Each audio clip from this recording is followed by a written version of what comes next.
સૌથી મહત્વના સમાચાર રાજકોટથી, જ્યાં લાંચિયો ચીફ ફાયર ઓફિસર 3 દિવસના રિમાન્ડ પર છે અને લાંચિયા અનિલ મારુના કોર્ટે 3 દિવસના રિમાન્ડ મંજૂર કર્યા છે।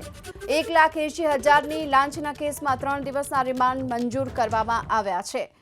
ફાયર સેફટીનું એનઓસી આપવા માટે ફરિયાદી પાસેથી તેને 3 લાખ રૂપિયાની લાંચ માંગી હતી। એસીબીને જાણ કરાતા છટકું ગોઠવાયું અને તેને ઝડપી લેવામાં આવ્યો। 1,80,000ની લાંચ લેતા તેને રંગે હાથે દબોચી લેવાયો હતો। એક તરફ જ્યારે રાજકોટ અગ્નિકાંડમાં નિર્દોષ લોકો હોમાયા છે, પરંતુ લાંચિયા અધિકારીઓ સુધરવાનું નામ નથી લઈ રહ્યા અને એવામાં હવે આ લાંચિયો ચીફ ફાયર ઓફિસર કે જેના 3 દિવસના રિમાન્ડ મંજૂર કરવામાં આવ્યા છે, કોર્ટે 3 દિવસના રિમાન્ડ મંજૂર કર્યા। માધ્યમિક અને ઉચ્ચતર માધ્યમિક શિક્ષણ બોર્ડની 24 સપ્ટેમ્બરે યોજાશે ચૂંટણી।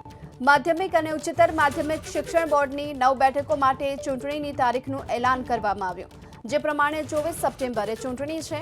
26 સપ્ટેમ્બરે પરિણામ જાહેર થશે તો 20 ઓગસ્ટથી ઉમેદવારી પત્ર ભરી શકાશે।